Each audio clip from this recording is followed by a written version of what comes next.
Welcome to those of you who are just joining us online. If you're following this, this is the final session of a series of sessions for the FGS workshop. So FGS is Female Genital Schistosomiasis. Whether or not you applied, whether or not you knew about this workshop, you're welcome to join this final session. Why? Because there are 95 participants, learners, health professionals in the room who have actually 96 who have developed an action plan to take action to make a difference against this female genital schistosomiasis. If you don't know yet about FGS, well, stay tuned. We'll be starting in just under 1 minute. See you soon.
Welcome to you from Geneva, Switzerland. I'm Reda Sadki from the Geneva Learning Foundation. We're here for the Fast Package Workshop, and this is the final session. This is session 5 of the workshop, and we have had a group of health professionals, some of whom knew very little about female genital schistosomiasis, some of whom knew a lot, and they have all developed a set of action plans. They have thought through what they want to do about female genital schistosomiasis.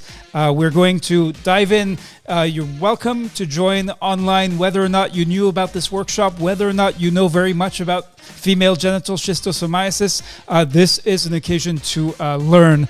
And this is this is session 5. So you can see here we're going to review how the group is doing, and this is the final session. So and how things turned out.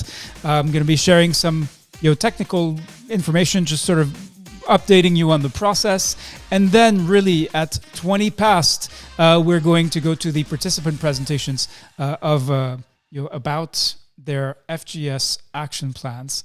So the ground rules, we ask you, if you are in the Zoom studio with us, to block incoming calls during the workshop. And if you are online, please let us know where you're connecting from. I see Amel. I just want to greet Amel El-Tahir from the Kingdom of Saudi Arabia, Damu Abubakar from Bauchi, Nigeria, who's saying hello, everyone, and Mercy Onu-Peters from Nigeria as well. Hi, everyone. So please let us know what city and country you are connecting from. Now, for those of you who are in the studio, I think by now you understand how this works. You can see here, raise your hand if you want to speak. I think Charlotte Mbu, who's with me, has muted everyone. And here is the outcome, or one of the initial outcomes for the workshop. And really, this is project-based learning. This is, we invited you to think about, first of all, learning about female genital schistosomiasis, and then think about what this means for where you work as a health professional. And the amazing, remarkable outcome is that as of 11 o'clock this morning, Geneva time, we had 96 action plans that had been submitted. So before I share with you the names of the completers of who have completed the action plans. There's some other requirements. I'm not going to go into the details here because we want to get to the most interesting part of this will be the participants' presentations. What are the actions that they are planning to take, that they have designed, thought about? Why do they want to take these actions? What is it about female genital schistosomiasis that they want to change? So right here we have the 96 scholars who have submitted FGS action plans, and I'd like you, if you are, whether you're in the Zoom room or alone in front of your computer screen, just to give already a round of applause to all of those who made it. Don't worry if you can't read your name, we'll be sharing the full list, and you should know whether or not you submitted your action plan. So just a big round of applause for everyone here before we go into listening to the presentations. All right, and then we had another certification requirement, which was that in addition to doing your own plan, not only did you have to do work for yourself, which most courses require, but you also had to help others. And this was through a process of peer review. So by 11 a.m. this morning, 87 scholars had submitted 3 peer reviews. So again, I'd like to ask you for a round of applause for everyone who in the FGS Scholars. Let me see if I can show you the room because we do have a lot of webcams on. Let me just see if I can quickly do this. There we go. You can see. And please, even if it's only for a few seconds, it'd be lovely to. Before we dive into the substance, we do want to celebrate the intense efforts, individual and collective, that went into this this workshop. All right. Now, there's still a few people who had not completed their 3 peer reviews, and this is not to shame them in any way, but really to encourage them to honor the commitment that they made to their colleagues when they accepted the invitation to take this workshop. And just a practical reminder of these certification requirements, if you're check, just go through that list, make sure, have I done this, have I done that, and then you will know whether you have qualified for certification. Now, one other technical detail is really, some of you have been asking, how do I react to the peer feedback I've received on our peer review platform? So you can see here there's a green button that shows once you have submitted all 3 of your peer reviews, then you can submit a reaction. And then here also you can see that you can also, there's also a, let me see where it is actually. There is another, yes. And then you submit your feedback reaction. So this is really important. It's a little bit hard to read on the screen. There is a question, how useful is the feedback? And you do have to say it's not useful at all, not very useful, somewhat useful, could be more elaborate, very useful, extremely useful. So that is a required question that you need to do in order to be, to complete the exercise. All right, before I go any further, I'd like to turn to, we have a number of distinguished experts, practitioners who have been working on female genital schistosomiasis for a long time, and we would love to hear from them. Before we dive into the participants' presentations, if you'd like to either just unmute yourselves or raise your hand, and then we'll go to the participants. So do you have the Excel sheet now? Yes. Now, so this Excel sheet is for the 10 of the. All right, that was Netta Forsen. Netta, please stay muted. Let's go to Julie Jacobson, who's and we'd love to hear from you, Julie. What are your thoughts? Good morning, good afternoon, good evening, everyone. Very happy to be here with you all and to enter this final culminating moment in workshop. You have done an amazing job. I've been looking at the plans and the ideas that you're putting forward for addressing FGS in your contexts, and a very impressive set of activities and a lot of ambition in the room. So very excited to hear your presentations and what you would like to share with us about your plans and to provide some feedback to you in a meaningful way. So thank you for taking the time to do this, and we're excited to be working with you and trying to solve this problem in each of your different country contexts. So thank you for being with us, and thanks for the great ideas and how to address this. All right, thank you, Julie. So let's dive right in. We're going to go to the participants now, and here is what we're asking you to do. So if you can share your screen, you may do that, but I can actually share it for you. So you just need to we just need a presenter.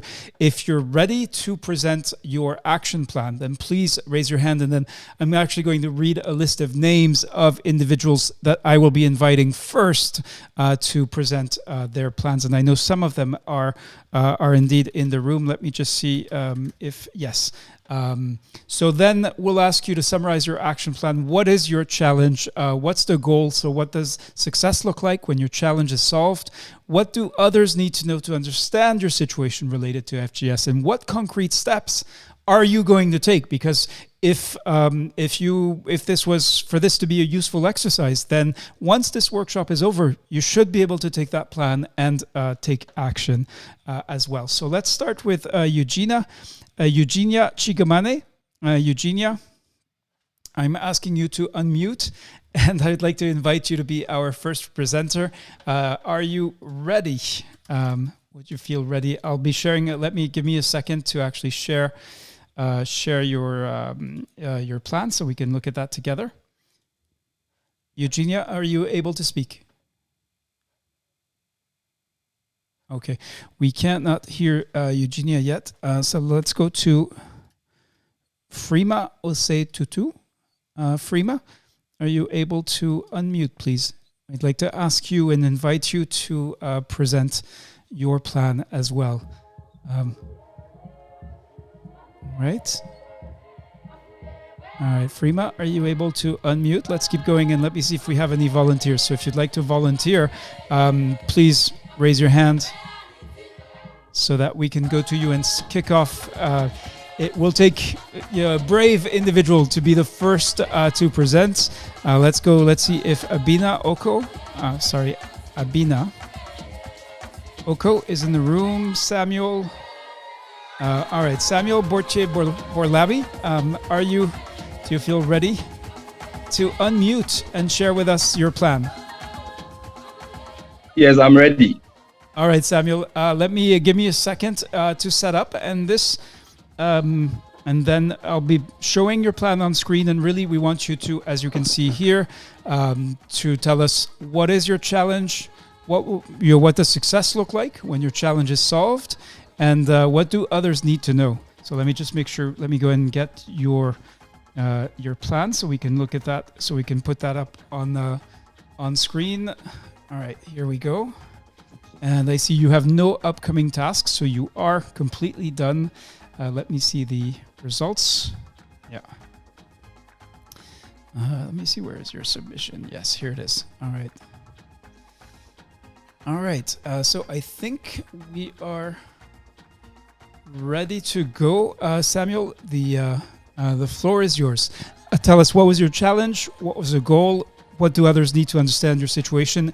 And what concrete steps have you proposed to take? All right. So good morning, good afternoon, everyone. My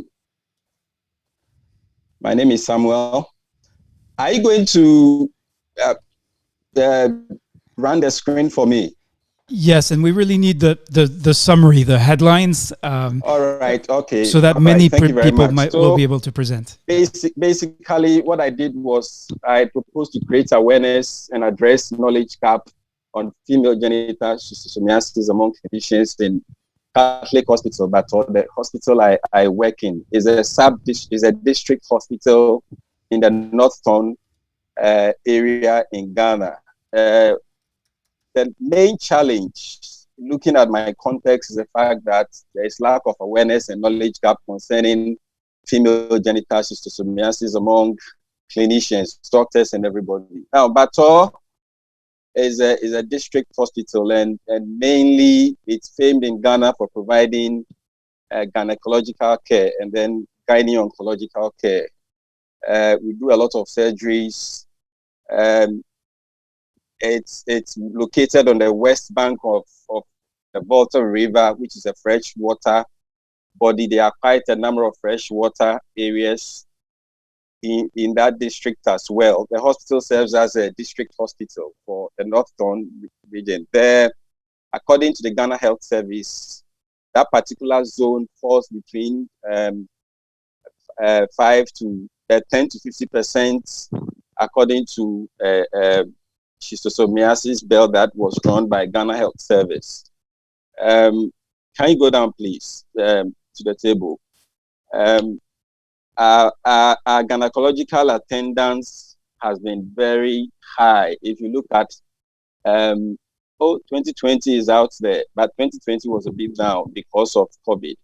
If you look at the table being shown currently, we realize that we see a lot of infertility cases per year, STIs, quite a number of them. We do a lot of cervical cancer screening. These are actually full growth cervical cancer cases. And as you can see, this is urinary schistosomiasis, which was diagnosed and managed. So basically, I work in a facility and in a region where a schisto-endemic region, and for all the presentation and manifestations of female genital schistosomiasis could occur. As a clinician, and on hindsight, I realized that quite a number of presentations of people we've seen could actually be with that. So what's the rationale for this challenge that I've chosen? I realized that clinicians are unaware of FGS and lack the knowledge, despite the prowess of taking good history and clinical examination that we do. We missed out on the diagnosis because the awareness and the knowledge is not there. And for immediate to short term, I propose to create FGS awareness to all clinicians and prescribers and address the knowledge gap to facilitate clinical diagnosis. And I must say that what I left in is a time frame. This is proposed to be done in the next 3 months. Now, for specific action, for every facility, there are already laid down things that we do, clinical meetings to update ourselves and to review work that has been done. So this is not going to be done outside this, is going to be carried out in what is already existing. I'm already in talks with the medical director, who happens to also be an OBGYN, and I've briefed him in everything and what I intend to do, make clinical presentations to all other prescribers, doctors, medical officers, and inclusive, so that their knowledge gap will be addressed, and therefore diagnosis of same would come in handy. As I said, Bato is leading screening, training a lot of health workers at the level. I mean, community health workers, nurses, and everything in screening for cervical cancer. And it's a modular system that is being run. I've also engaged with the director for the service and my other colleagues that already we treat SCI. SCI is one of the models that is treated. So we're just going to formulate a model on FGS so that it will be incorporated into it. And that is a long-term plan, so that a year in, year out, as we train people and they go out, the awareness of FGS will be there. And that would serve as a critical mass, which would geometrically replicate the number of people going out there. So basically, that's what I intend doing. I mean, the what to follow on the reference materials already there, the atlas, and of course, I have all the contacts of the SMEs who were here and have been very helpful to us and everything. So basically, in my context, it's just an awareness and knowledge gap, and therefore we being unable to make diagnosis, despite the fact that we see, despite the fact that we see a lot of cases which present in same. So that's the challenge I want to tackle, and I must say that I've taken concrete steps in discussing with key stakeholders in terms of hospital management so that we could move this forward. Thank you very much. Thank you very much indeed. All right, before we go to the subject matter experts, if only because you were the first presenter, Samuel Borche-Borlabi, let's go to, let's offer a round of applause for the obvious level of effort involved in putting this action plan together. Before we go to the SMEs, I have one more question for you, Samuel. As you can see here, you received peer review feedback from 3 colleagues in the workshop. So what I'd like to ask you is, what difference did it make? What did you learn from what your reviewers shared with you? Yes, thank you very much for that. There were a lot of interesting feedback that was provided. If you look at my, for example, the polls that I've submitted, I realized that I left the time frames. I mean, what is the duration for which I was going to achieve this one? And I think the second and the third reviewer brought that to my attention as well, for which I acknowledged, and it helps a lot. Another reviewer talked of the fact that I could replicate this and I should look at it in the sub-district and the district level, which is going to help very much. But yes, it's a good thing, but I would like to start at where I could, my hospital, where I can have an influence and start small. And then whilst you're trying to roll it out into the sub-district and the district, in pooling prescribers, PAs and everything, would have had some lessons learned and then you could roll it. So we want to start from somewhere where we can start without a lot of resources and then we scale it up. And then the other thing I didn't get right, if you look at the main, when you're filling the form, I put it there as a senior specialist. I think one person mentioned that it should be a district level, but I don't know. Yes, that particular one, no. Your level in the health facility system, I don't know whether it meant district or what, but I understood it to be an individual where I operate as an officer. So it was a lot of great feedback for which I have taken, and I'm going to improve on that. I think it was a good peer learning. Thank you. Great. Thank you. Thank you. So that was our first presenter, and there are many more presentations because altogether, as I said earlier in opening this presentation, 96 workshop participants submitted action plans, and we're going to hear from more of them. But first, I want to turn to our subject matter experts. So I don't know who's going to speak or in what order, so please go ahead and unmute yourselves. You heard a summary of Samuel Borche-Borlabi's presentation. So would love to hear feedback now from Alison Krentel. Alison, and please do introduce yourself as well. Great. Hi, everyone. Alison Krentel from University of Ottawa in Canada. And thank you, Samuel, for that excellent action plan, and really excited to work with you, hopefully in the future in North Tongo. Just a couple of comments. Well, actually, just one comment. Well, a great idea with incorporation on the cervical cancer, and one of the things that obviously is very important with FGS in terms of adapting it with existing trainings and activities. The other comment, and perhaps if Dr. Opare is on the line, FGS is a reportable condition in the HMIS in Ghana. So I think that also provides an opportunity to make sure that you can actually document change, hopefully, in your providers as they are increasingly reporting cases of FGS. So thanks very much. Thank you very much for that. Thank you. Yes, let me see if Dr. Opare is in fact here. Let's see. Yes, he is. So let me ask him to unmute. Would you like to comment further in response to Alison's comment?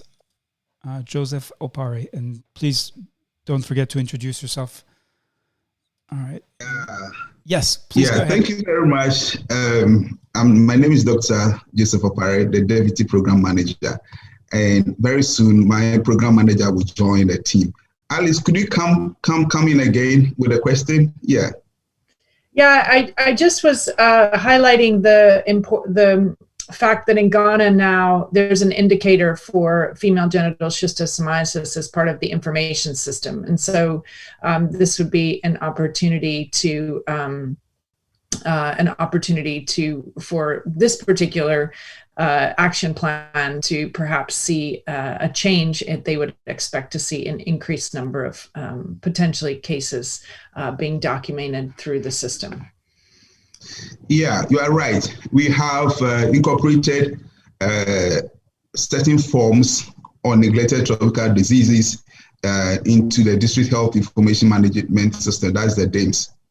So the district health information officers have access to that, and the directors and also the medical superintendents. So those system is over there where somebody can assess the number of cases, the type of cases in the DIMS at any time. So this is accessible. So it has a lot of information. Thank you. All right. Thank you very much, Dr. Joseph Opare. And that was Alison Krentel before. Are there other subject matter experts who'd like to provide additional feedback for our first presenter, Samuel Bortier-Borlabi, and his action plan to make a difference for FGS? Just please go ahead and unmute yourselves. Julie, I see you are, Julie Jacobson, you are unmuted. Yeah, I just wanted to congratulate Samuel. It was a very good report. And I also wanted to congratulate the reviewers who gave some really nice, substantial input to a very good plan.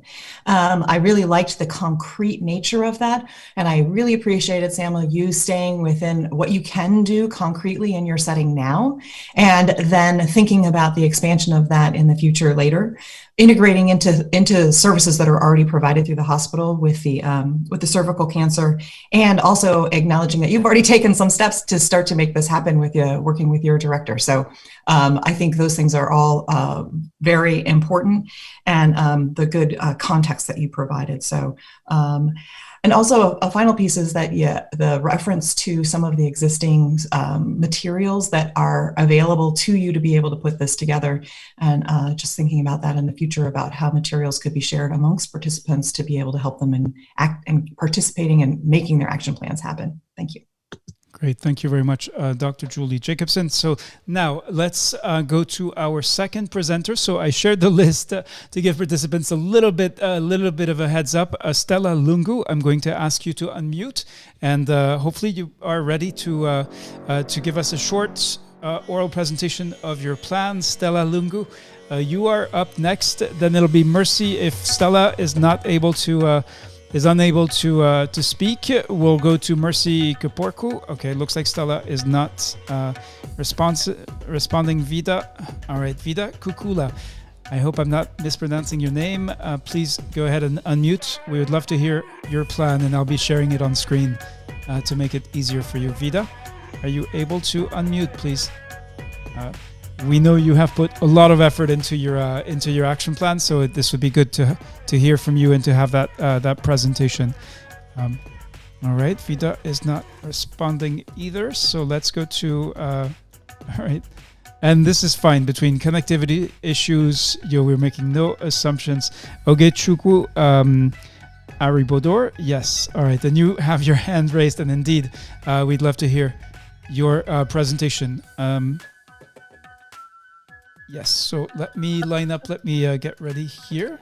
Are you able to speak to us, please? Yes, Radia. Thank you so much for this opportunity. All right. Please, before you start to share my screen, let me quickly do a flash of the screens, what you need to see before I can go further. Am I permitted to do that? So I'm going to be the one sharing your screen. I've got it lined up now, and let's start with your. With your submission here. So let me, this should be up on the screen here. And if you have it on your screen somewhere, that may be easier because you have your webcam working. So I'd love to, if we can show you as you speak, that's even better. But let's see what we can do. So you wrote about arresting the burden of FGS using behavioral change communication, BCC, and the provision of alternative safe water supply for rural dwellers in endemic communities in Nigeria. So again, the questions are, what is your FGS challenge? What's your goal? What does success look like when your challenge is solved? What do others need to know to understand your situation related to FGS? And what concrete steps have you proposed to take? The floor is yours. Okay, Reda, thank you so much. My FGS challenge is how to prevent the rural dwellers in endemic communities from accessing water bodies that are infected with the transmission stages of Schistosoma hematobium. That means tackling this burden from the roots, so that my goal becomes that at the end of the day, we're able to arrest the burden of FGS using behavioral change communication and provision of alternative safe water supply at rural dwellers for rural dwellers in endemic communities in Nigeria. I'm a lecturer and I teach, and I'm also into community service. And from my previous research carried out last year, we found out that many young girls were skipped from home FGS from mass drug administration. Some, even though they were positive on tests by us, we carried out a United Schistosomiasis test on them, and we found out they were positive for that. And then we also saw cases of reinfection where they were already treated, but the children got infected again because they visited the same community.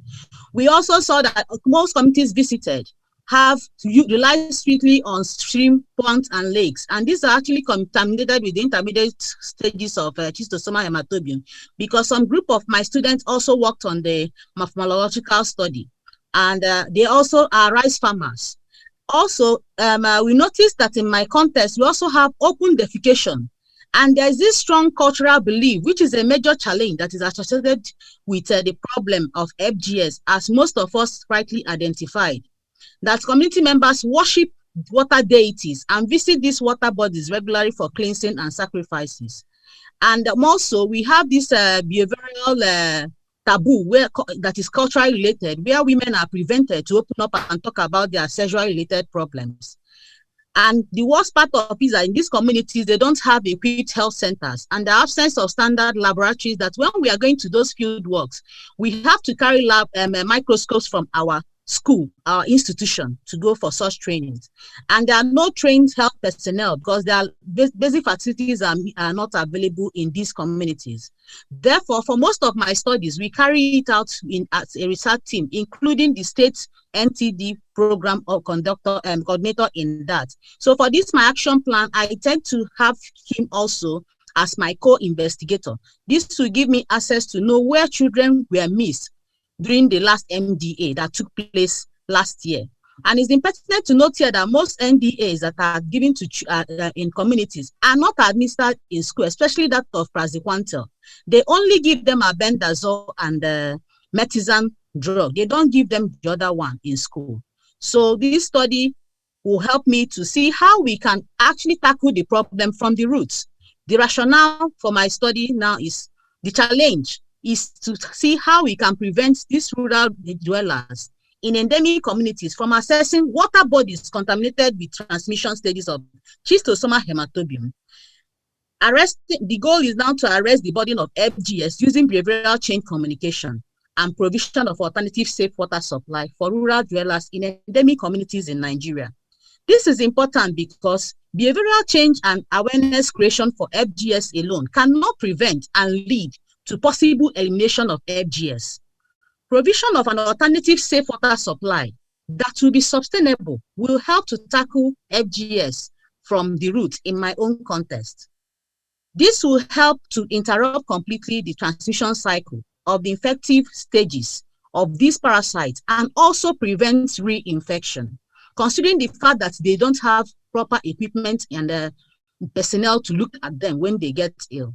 And there is possible migration from those communities in search of greener pastures to other cities where they can attend hospitals too. So the actions I will take, in line with my institutional guideline, before you go into field, you must apply for ethical approval when you are working with human beings.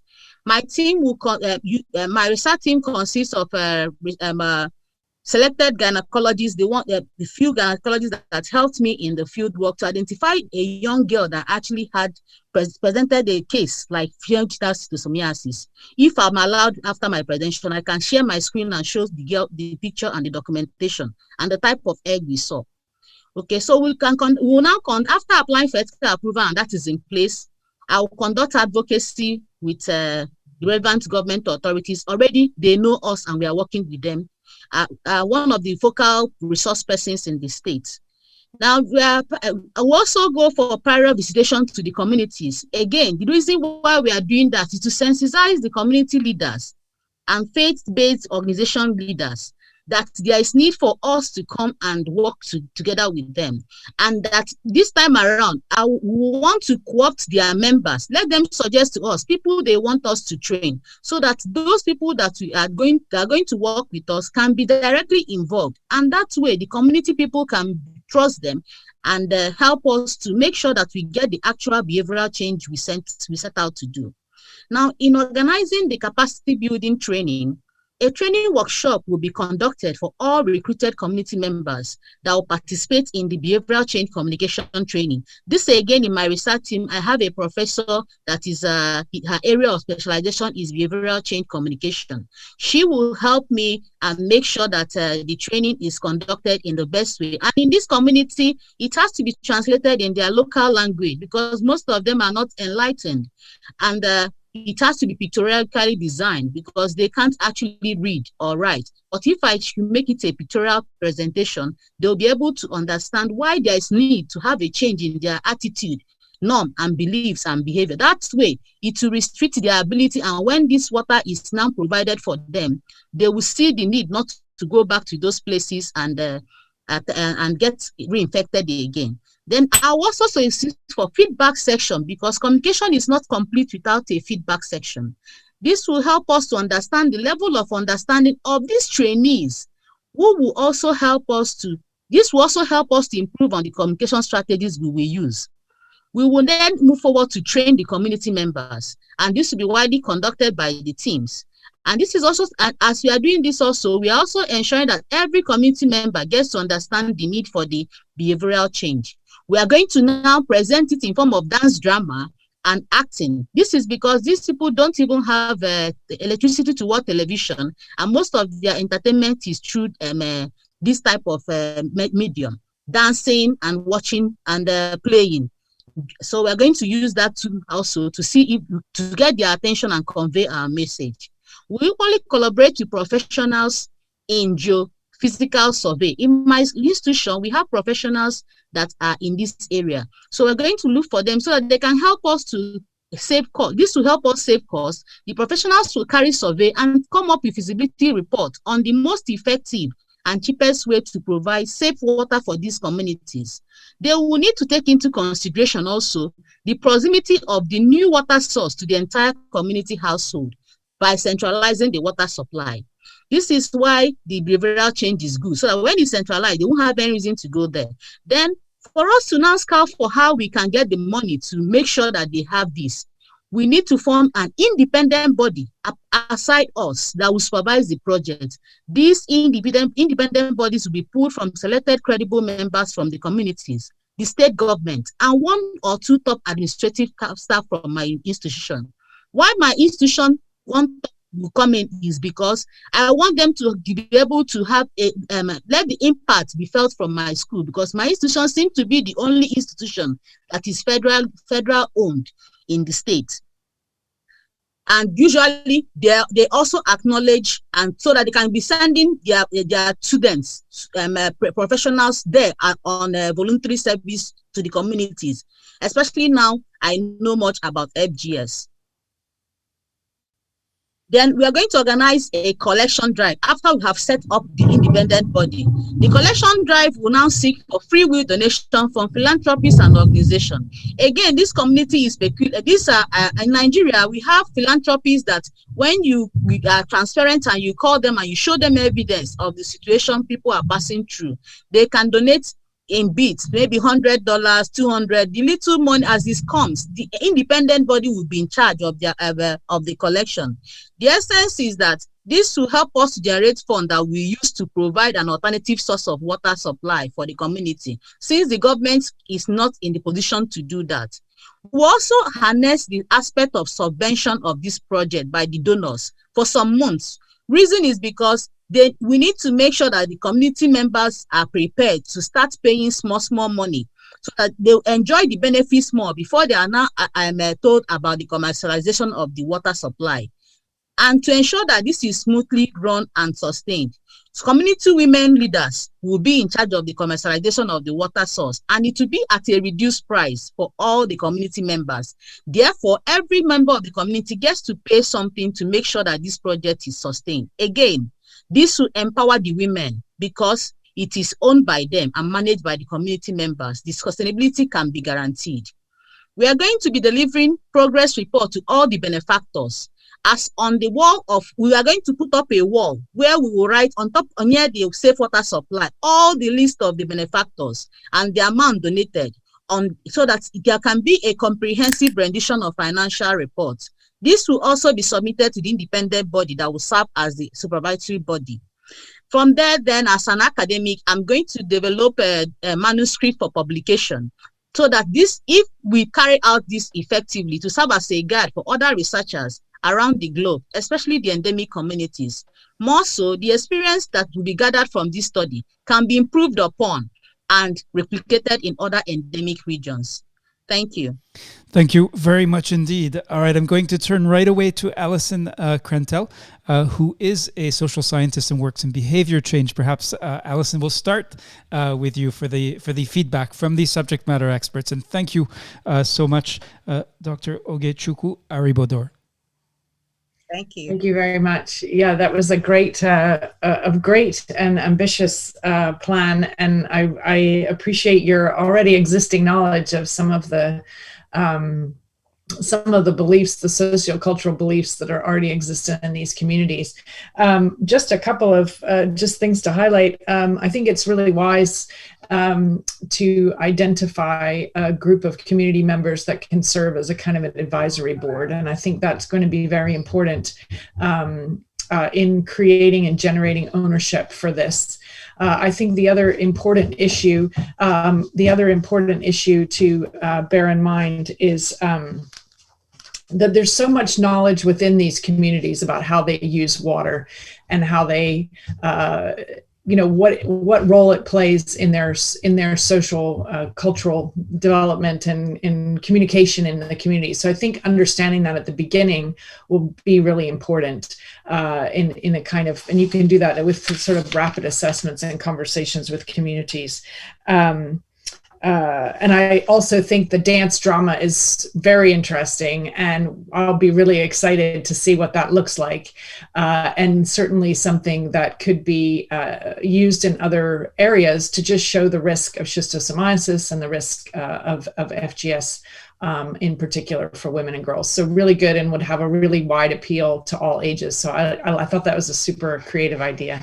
Thanks very much. Thank you. Thank you, Alison. All right, thank you. Next is Amaya Bustindoui, another one of the subject matter experts with feedback for our last presenter.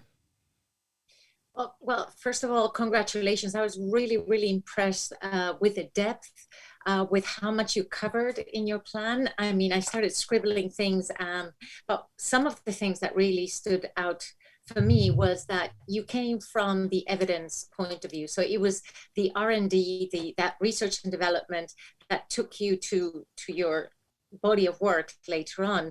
And I also wanted to point out that it was really, really important that you mentioned prevention. So prevention in FGS is something that we cannot forget. And perhaps it's not at the level of the clinic, but it is important to think about it and to make sure that those gaps in MDA, in WASH, in access to water, in working with the water and sanitation sector is absolutely crucial and essential in the more comprehensive approach to FGS.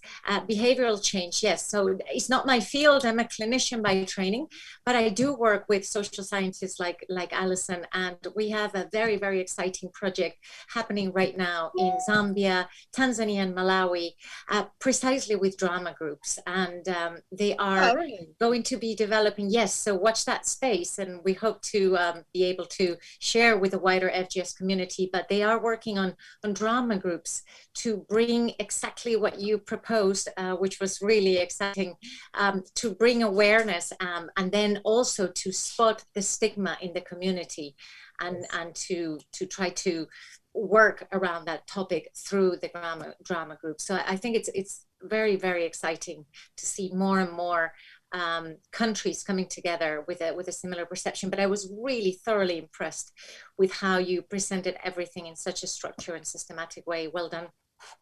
Thank you. Thank you. All right, and a round of applause for Ogechukwu Aribodor, our second presenter.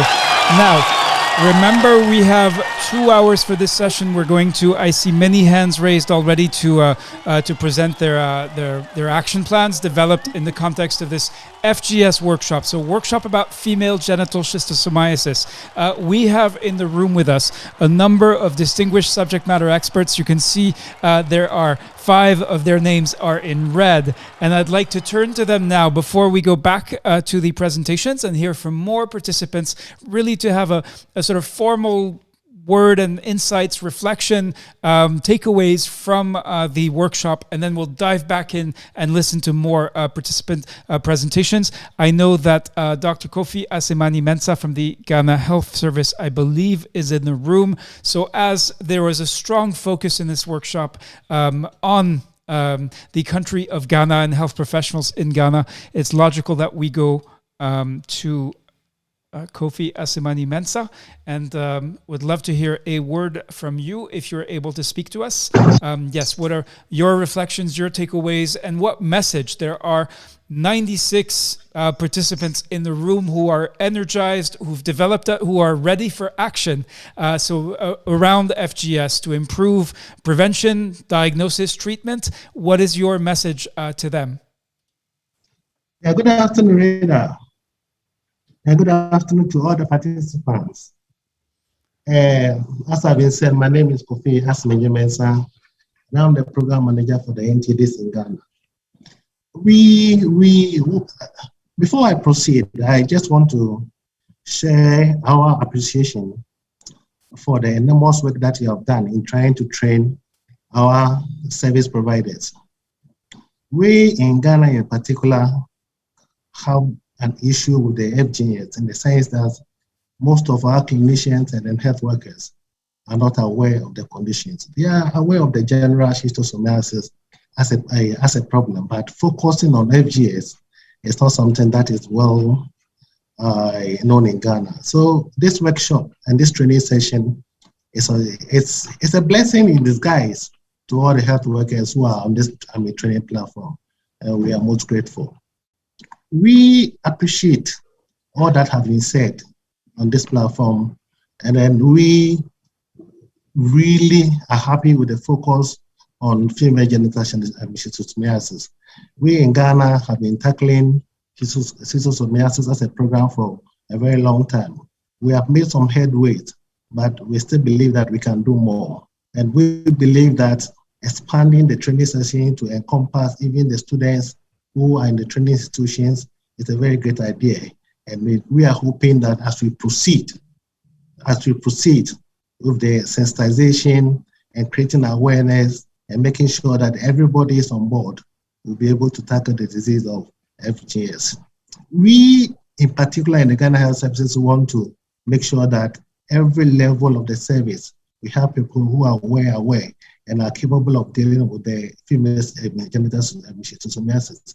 We then want to expand to our colleagues in the other facilities, particularly in the private sectors, because we believe that there are so many private sector practitioners who are also not aware of the problem of female genital schistosomiasis.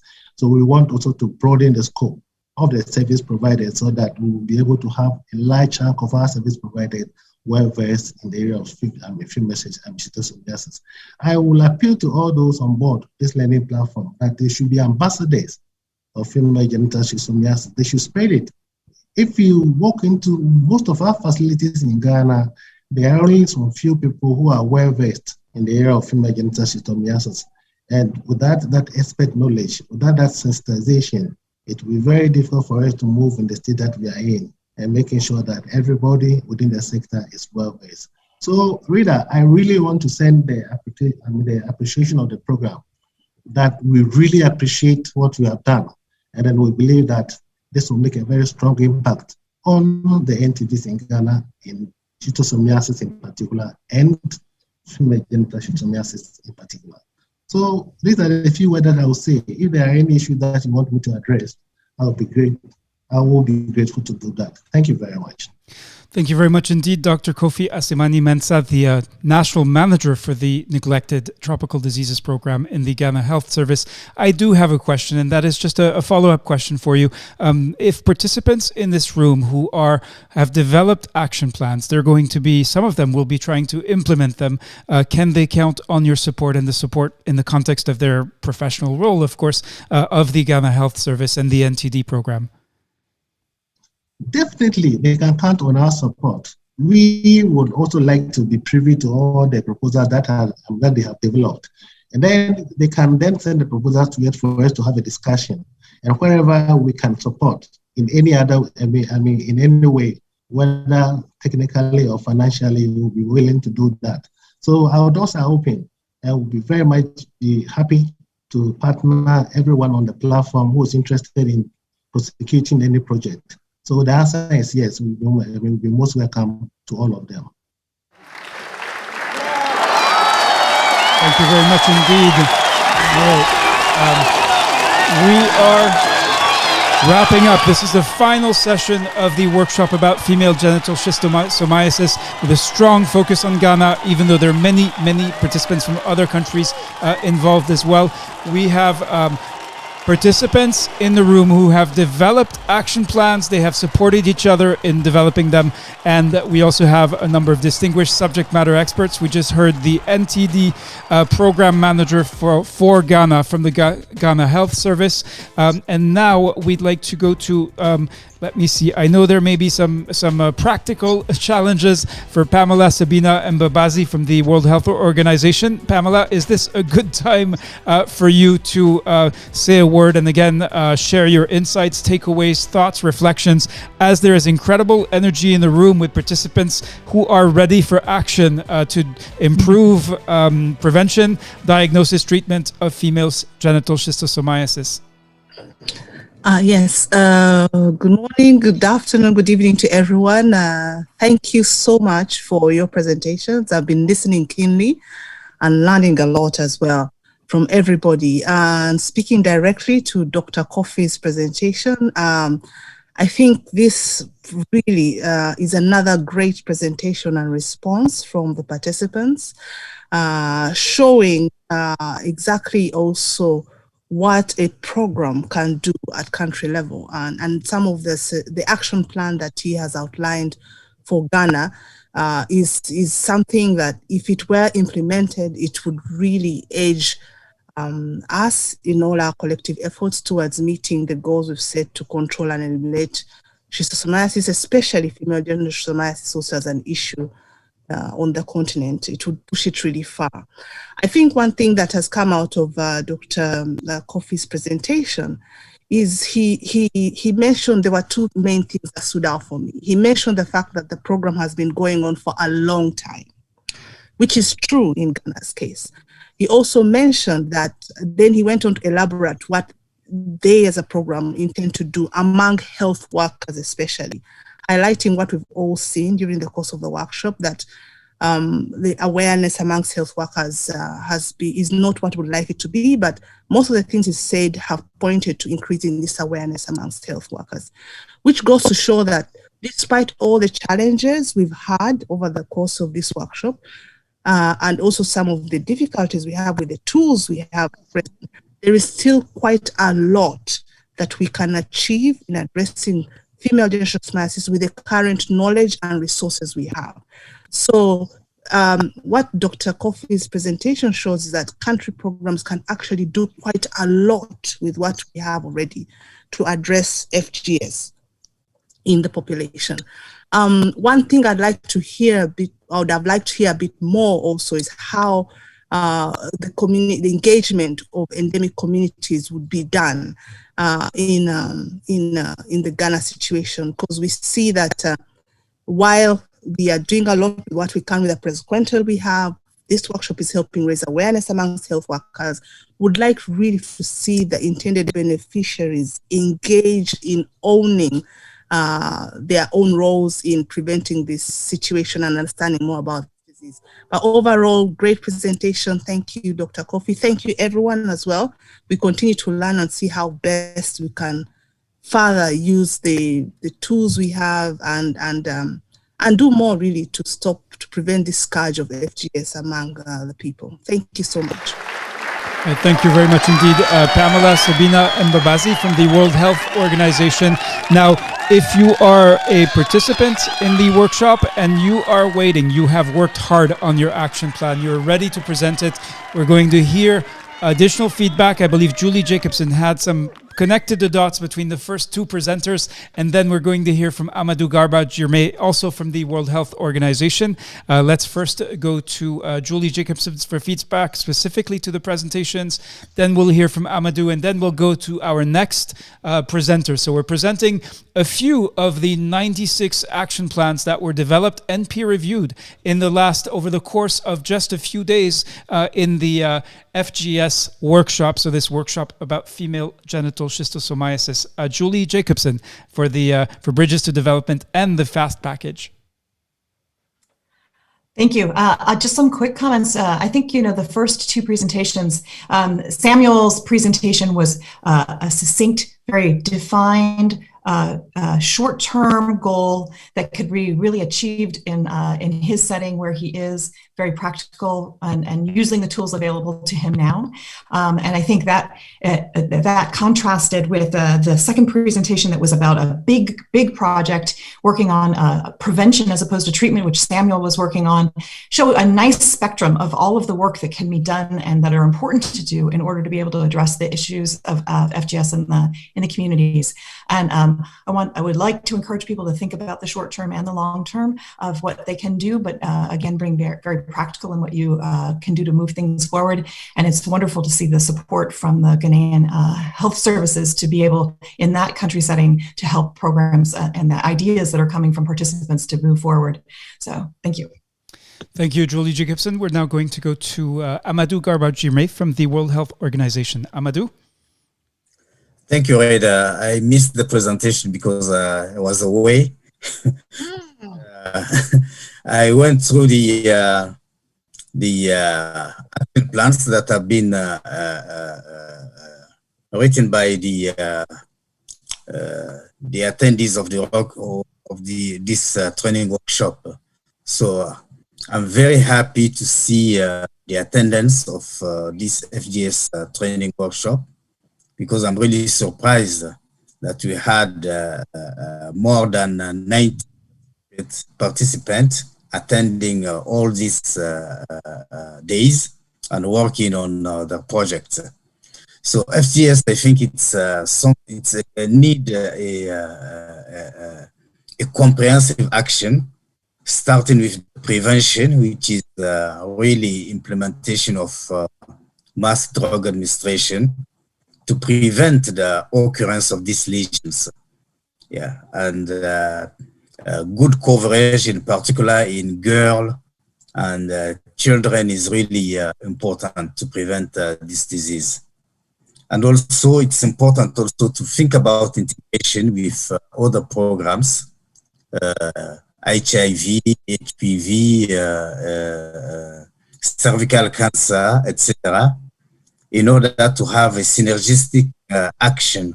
Because when you look at a woman for cervical cancer, think about also FGS. And I think this is also something important.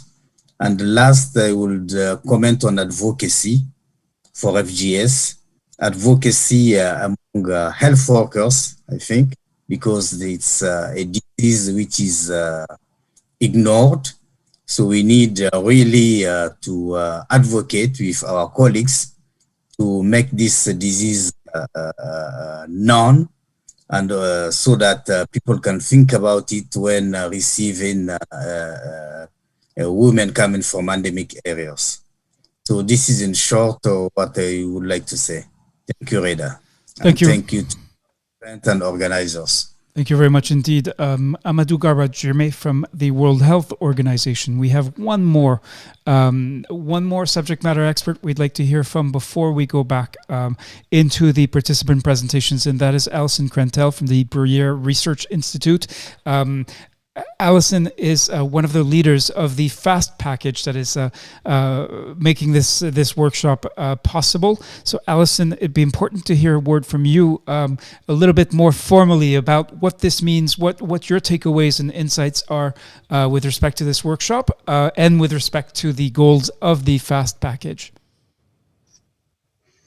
Great, thank you very much, Rita. I would just echo the enthusiasm of the previous speakers, and particularly the support from the NTD program in Ghana for both the FAST package and also for the action plans that have been outlined today. Really, this has been a great experience to be part of, and I think one of the things that encourages me a lot in listening to the action plans and reading through them and being part of the discussion over the last few days is that there really is a holistic approach that is being proposed by the participants. And this is very much in line with what we're trying to do at the FAST package, which is really combining the idea of mass drug administration and prevention and working with communities to create awareness, as well as training and thinking about improved diagnosis and treatment. So I'm encouraged to see that this kind of holistic approach to FGS has been brought up by the participants, and also this idea that we need to incorporate FGS into cervical cancer, HIV, as Dr. Amadou just mentioned. So I think really excited to hear those ideas coming out from the group and really from the field and where you are working, that you see value in that kind of a holistic approach. So thank you very much to Rita for a great few days, and looking forward to the excitement and the enthusiasm that has been generated here. And from the FAST package perspective in Ghana, we really look forward to working with you. And I know Professor Jaipong has also joined the call, and I know she's ready as well, and looking forward to following up in addition. So thanks very much. All right, thank you very much indeed. And yes, indeed, let's go to Margaret Gayapong. Margaret, you'll be our last speaker from this subject matter experts before we get back to participant presentations. But of course, what the participants want to hear is really your feedback to what they have developed and peer-reviewed with their peers. And they're now looking to you, Margaret, and the other subject matter experts, practitioners who have been working on FGS for a long time. So Margaret, what is your message? What are your takeaways? What are you thinking and feeling as there's this incredible energy in the room with dozens of health professionals, some of whom knew little about FGS before the workshop, and who are all ready for action? Thank you very much, Rita. I'm sitting in my car, and I actually feel like a woman who has just delivered a brand new baby. I've been pregnant for several years, looking forward to this workshop, and it's actually happening today.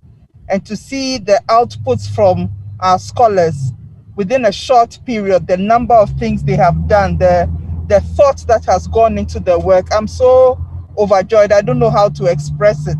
Just to say congratulations to all of them.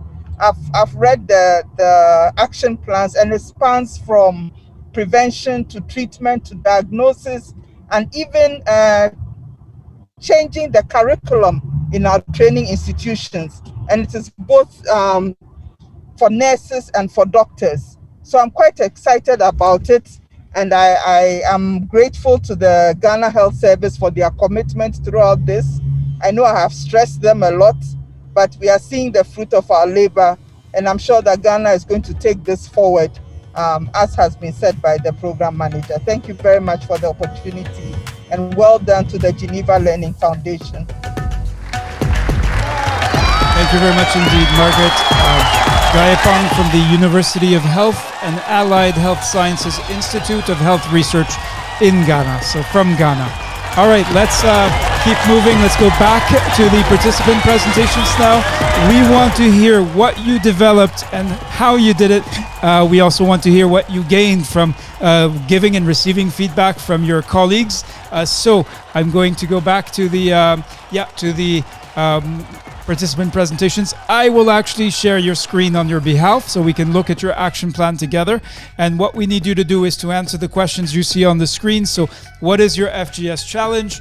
What does success look like when your challenge is resolved? What do others need to know to understand your situation around FGS? And what are the concrete steps? This is about taking action. So what are you actually proposing to do?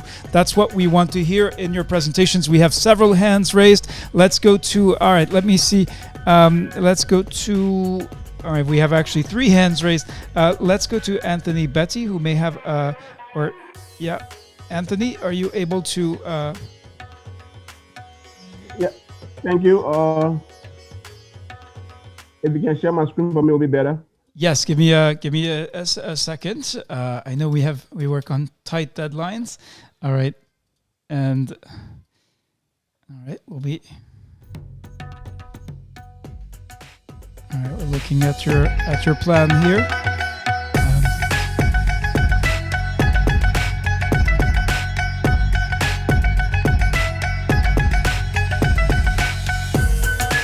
All right, so you wrote about what I'm about to show here, improving the knowledge of health workers on FGS in the health facilities in Salala and Sayonea districts in Bong County in Liberia.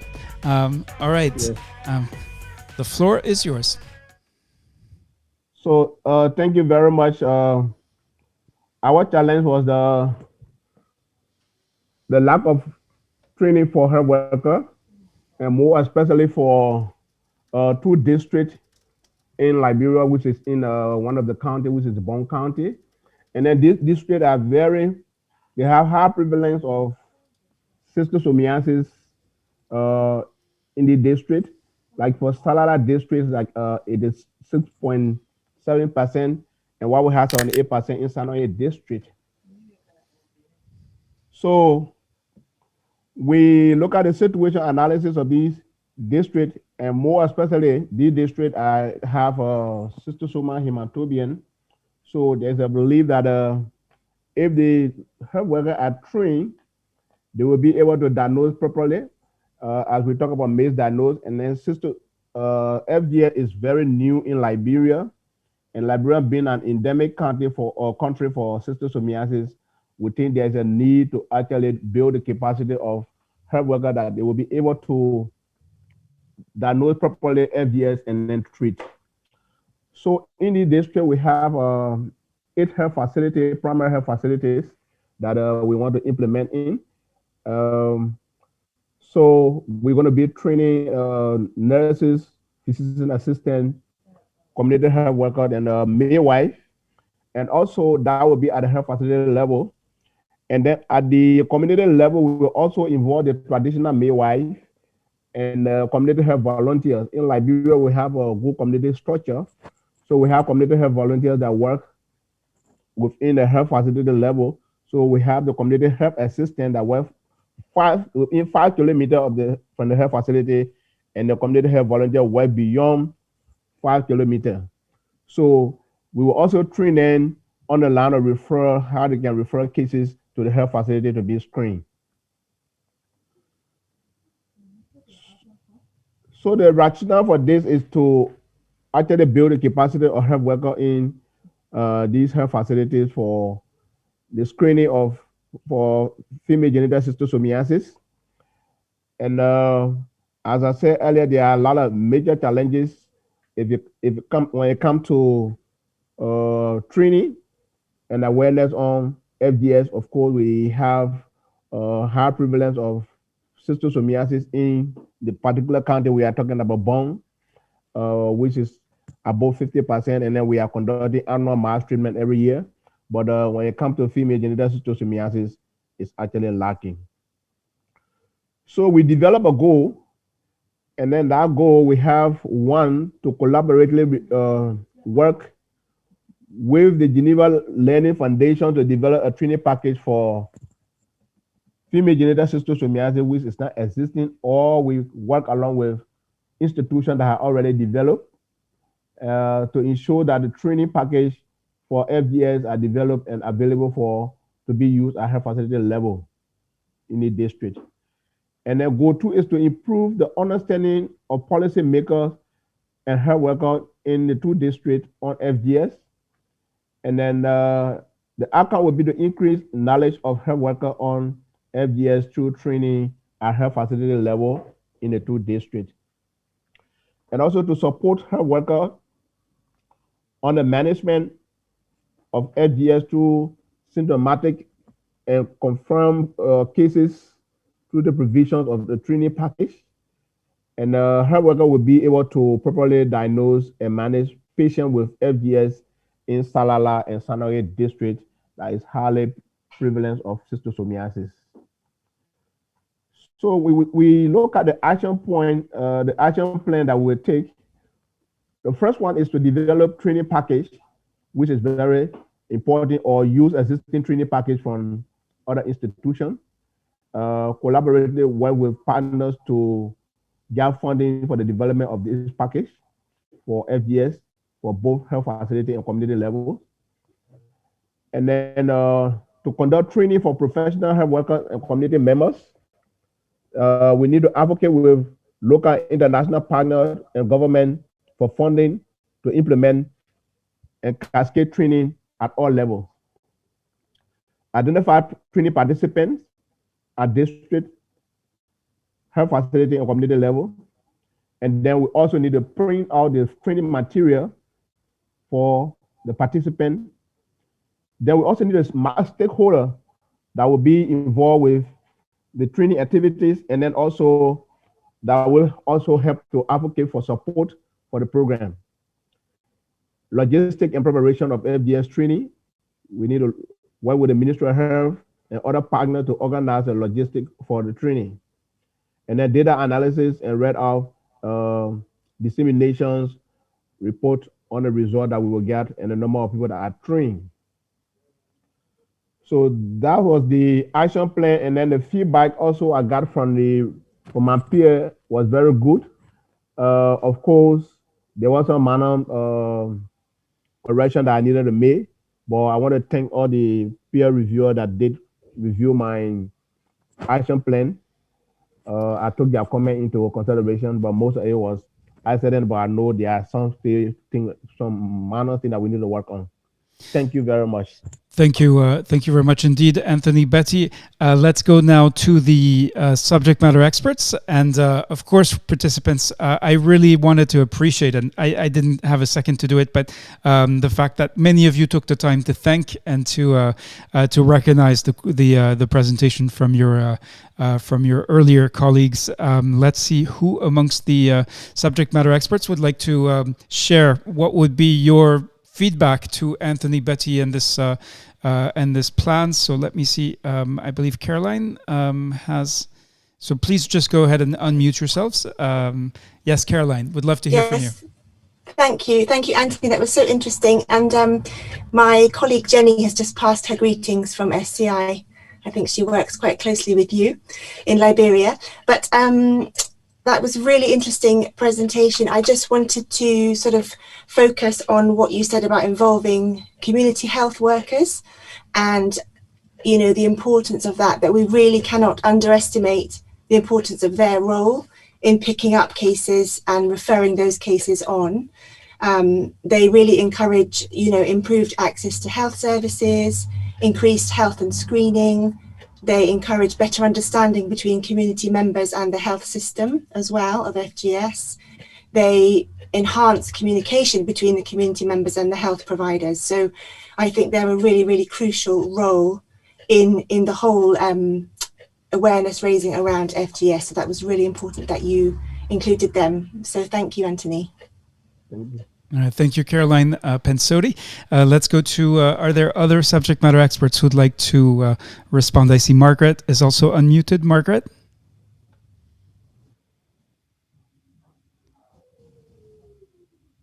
Oh, Margaret, we can see your microphone is unmuted, but we cannot hear you yet.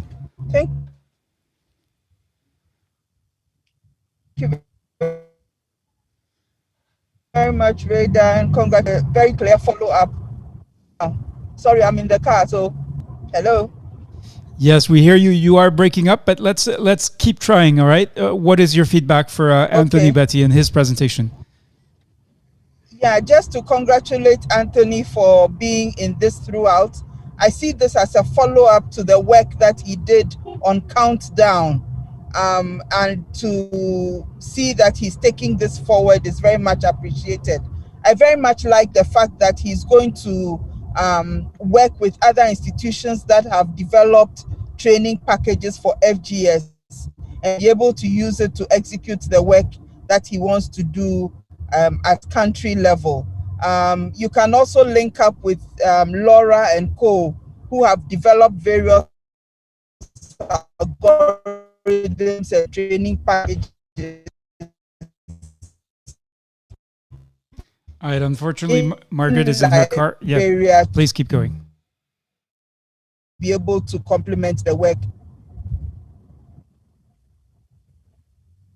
All right. Unfortunately, I think Margaret is breaking up, but we got the gist of what she intended to say. I saw Alison Krentel from Briere had her microphone unmuted as well. What is your feedback for our presenter? Yeah, thanks so much, Anthony, and congratulations on a great presentation. I just put in the chat box the reference to Countdown for those of you on the call who may not be aware of that, and some work that is ongoing in Liberia that would be great to connect with. The other comment is really just a general one, is sometimes, and I noted that as an investigation for funding, and I also heard that in an earlier presentation as well. And I would just encourage everyone to look for existing platforms where training is being carried out, in-service trainings, for example, that are already scheduled and already budgeted, to see where you can insert information and training on FGS.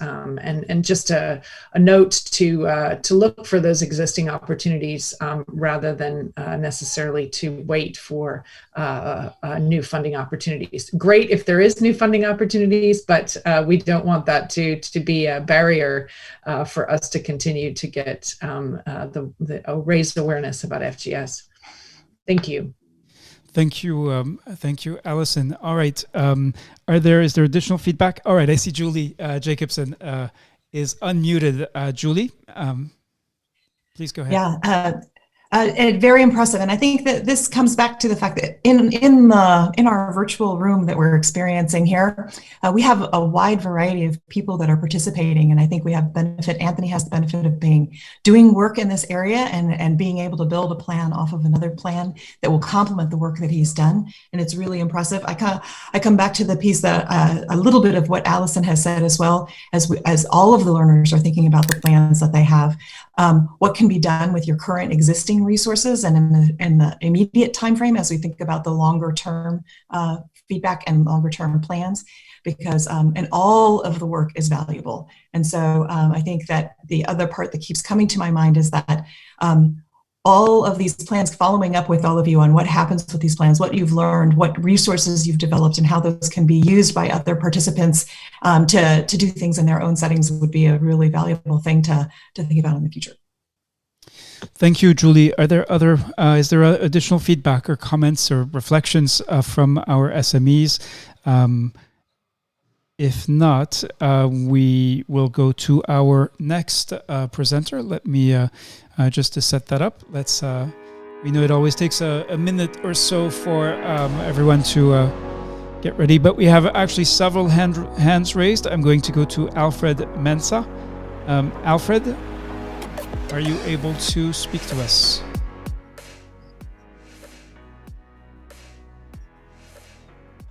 Yes, Alfred, I can see your microphone is unmuted. I am not able to hear you yet. Good morning, good afternoon, good evening. Good morning, good evening. All right, you are breaking up, but let's give it a try. All right, let me go see. I'm going to go show your plan. All right. Okay, here. Oh, whoops! I just had it. Just give me a second, and let's go back. So there's also Paul Mensa. So we don't want to confuse you with confuse Paul with Alfred. All right, we're almost set up, almost ready to go, and you can see the questions here. Let me go to find your submission.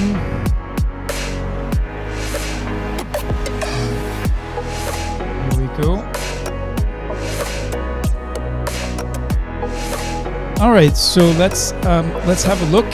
Your action plan is called Sensitize Community Members on FGS. You work at the district level in Bekwai municipality in the Ashanti region of Ghana.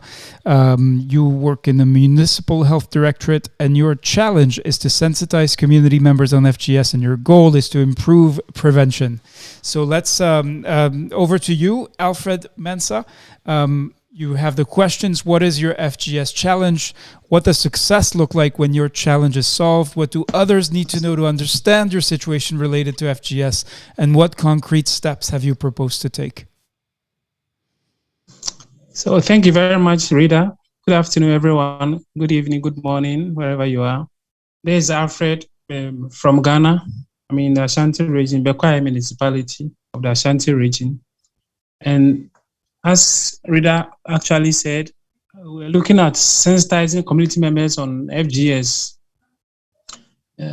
Just like most of the other colleagues that have spoken already, there's really something that has very low knowledge at the community level. And fortunately, unfortunately, although we have sources of potable water, like pipe-borne water and mechanized borehole, etc., in the communities, yet naturally, people are likely to come into contact with other water bodies in the community, either due to agricultural purposes or economic purposes, or even just for entertainment. So the chances of infection are actually there, especially when in my setting there are a lot of these freshwater bodies around. Unfortunately, those who get infected, probably our best chances are the males who either have blood in their urine, so you're able to detect it, or in their stool. But when it comes to the females, it's an eye-opener. We are getting to know the signs and symptoms that they present, and we are not diagnosing them. And my district is actually moderate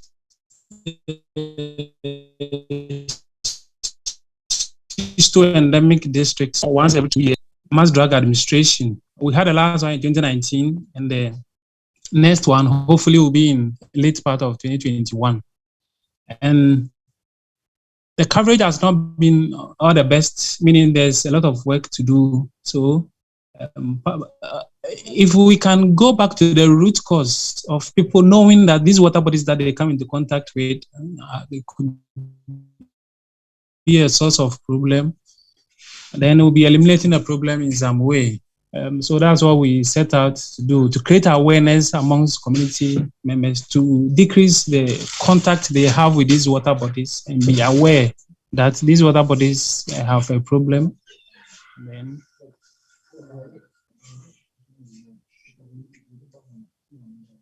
sorry. Yes, so please go ahead. If Paul. you look at the justification, we are, in fact, from my setting, women and girls are already vulnerable groups, and if FGS also comes to add to it, it means their problem is going to be even worse. So it calls for attention, and now that we know the cause of the problem and the fact that we have very low knowledge, even at the community level and even at the facility level, together with my team, we want to look at it from the community level and tackle it from there, sensitize the people to know how this FGS, the fact that it exists, and that's most of the cases that have been diagnosed as either infertility or some STI or PIDs are actually FGS, and we can prevent it through limiting the contact with the water bodies. So the actions that we have decided on together with my team. First of all, I will debrief my core health directorate members. Once I have a whole team behind me, once they are well debriefed and they know where we are heading, I will have a very strong team to carry along this one. And then also after debriefing my team, we will start sensitizing healthcare workers, and we are trying as much as possible to use all the resources that are already available to us. For example, we have WhatsApp platforms that we use for our staff, for updates and for communicating new information.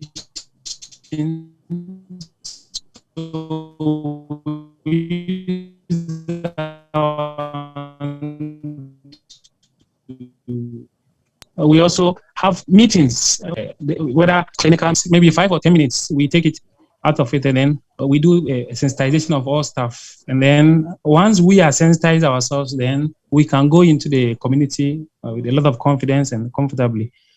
And another action is to facilitate the provision of resource materials. So also, I think so far we've been introduced to 2 resource materials. That's the Pocket Atlas on FGS, as well as the FGS competence framework.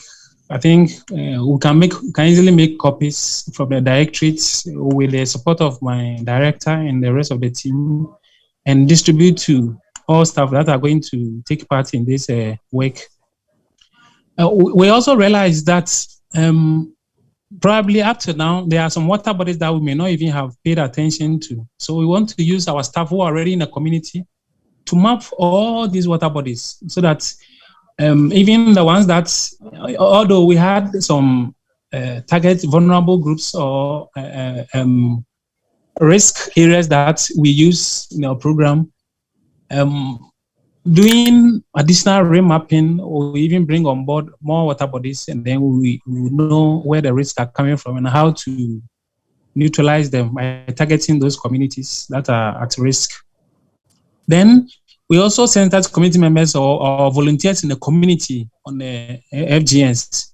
We have a lot of communities with these fresh water bodies. So already we do organize debates with them, either on monthly or quarterly basis. So when our staff are organizing these debates, we will chip in a lot of the information on the FGS. As well as we also involve our regional directorates, and whenever we are in short of knowledge or there's anything that we need that we think they can be of help, we will call on them to give us that technical assistance. And now we are sure we also have technical assistance even at the higher level, beyond even the national. And then we also want to integrate the FGS community awareness creation into the routine services. Already we have community health nurses, community health officers that are in the community. They work every day. They sensitize the staff. They give immunization, education. So it's just a matter of sensitizing them and giving them the confidence and the tools, the materials that they need.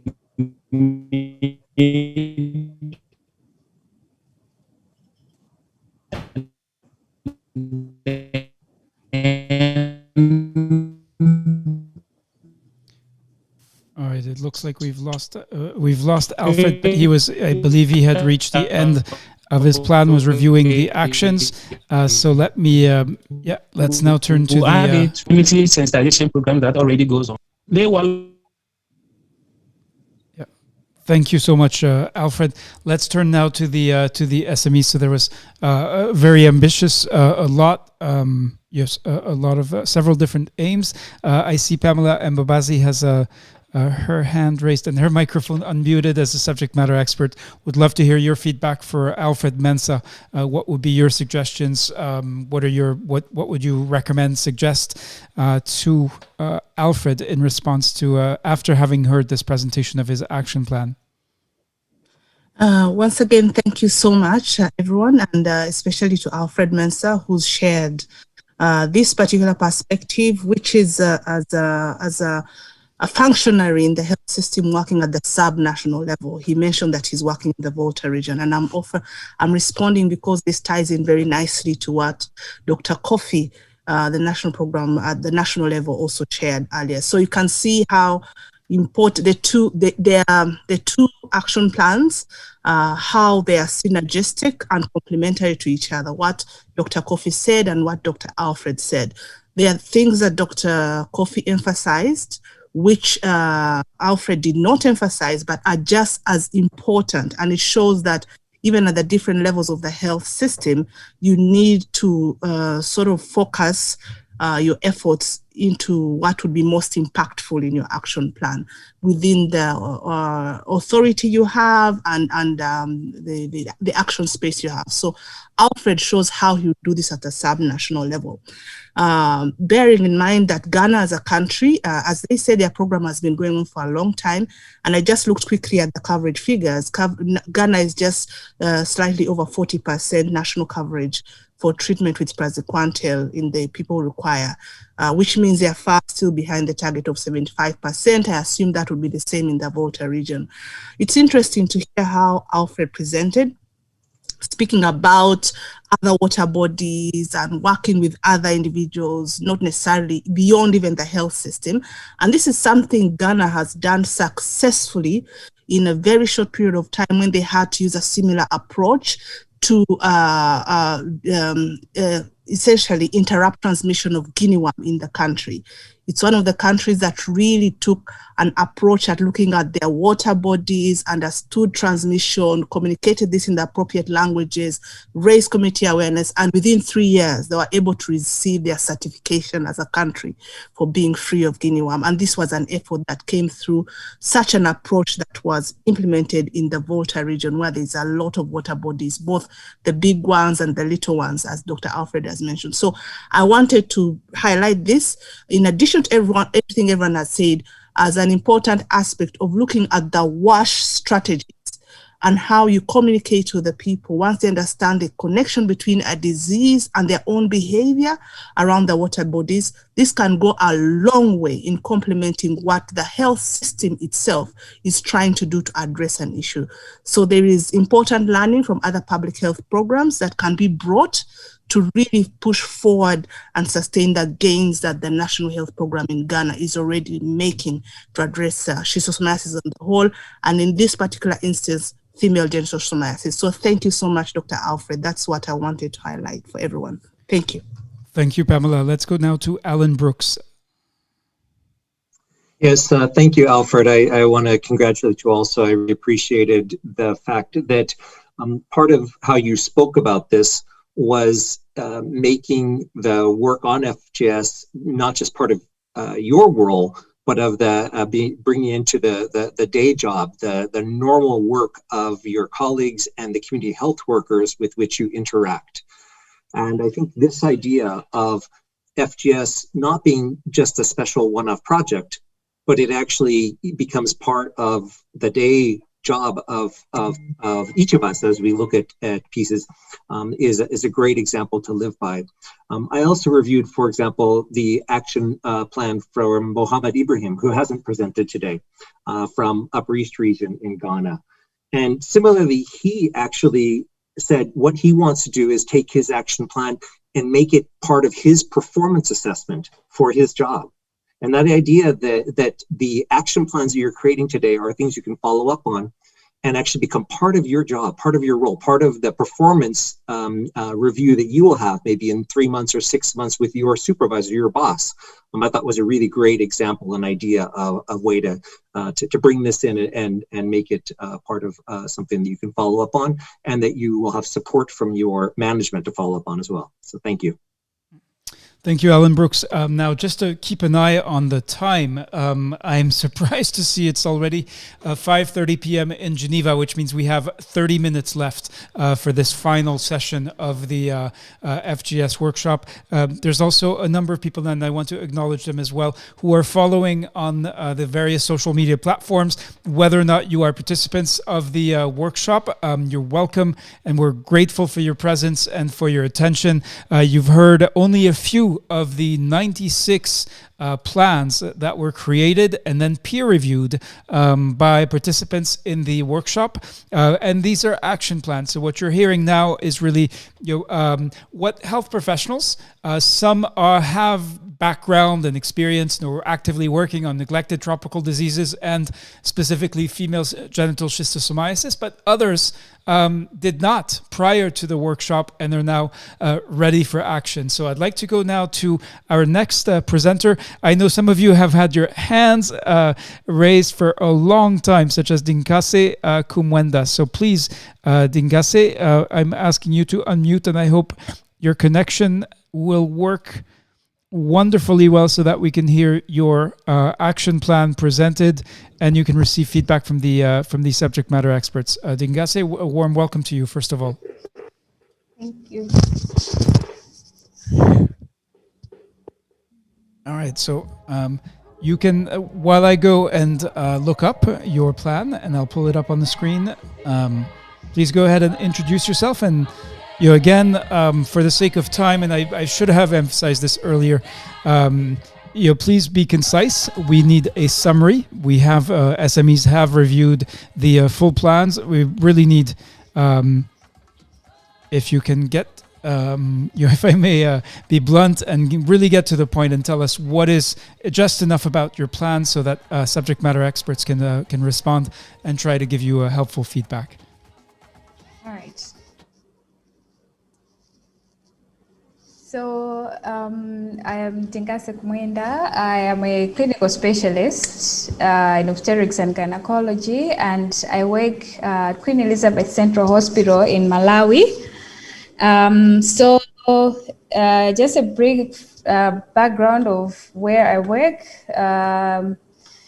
The hospital is found in Blantyre district, which is in the southern region of Malawi, and it's basically a tertiary institution and receive referrals from 7 districts that surround Blantyre, and also other referrals from primary health care centers within Blantyre district. And also of note, of importance to say is that it's also a teaching institution for several for medical college and also several nursing colleges that are in proximity to Blantyre district. So my work basically involves doing gynecological assessments and also a lot of pelvic examinations in outpatient clinics, as well as assessing inpatients. So part of my work also is to help with teaching of undergraduate students and also intern medical officers. And in my team, I work with fellow consultants. We also have resident obstetrician and gynecologists within the unit. And we also have specialist nurses as well as lecturers from the University of Malawi, College of Medicine, and other medical health institutions. So Blantyre is one of the districts that has been classified to have which is endemic for schistosomiasis, and there are several dams within the district where people go to source water. And also of note is that from the 7 districts that I have talked about, there's Shire River, Rural River, from where a lot of people access water for a lot of their day-to-day activities. And of note is that there are people who travel out of Blantyre maybe for recreational activities to Mangochi, where Lake Malawi is. So we basically see about 100 consultations per month, and about 40% of these consultations are for fertility, and we see up to 50 cervical cancer patients who present with either a diagnosis of cervical cancer or symptoms that suggest cervical cancer at our facility. And we have equipment that can allow us to make most of the diagnosis. However, I should mention that histology is a challenge because at the moment the hospital does not provide histology services, and as such, patients have to be referred out to access the service.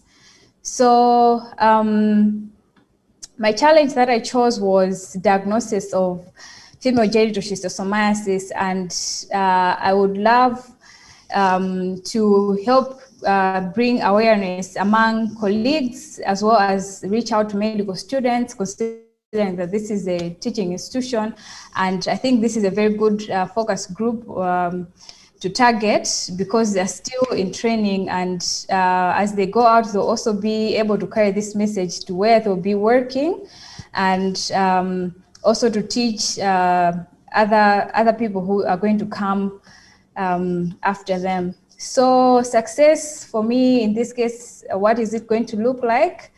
Once we start seeing more cases, or at least as a step forward to see that most of the times as patients are being assessed for other sexually transmitted diseases, example, and also for cervical cancer, that schistosomiasis, especially that's affecting the female genital system, is one of the considerations, and that patients should be worked up for that.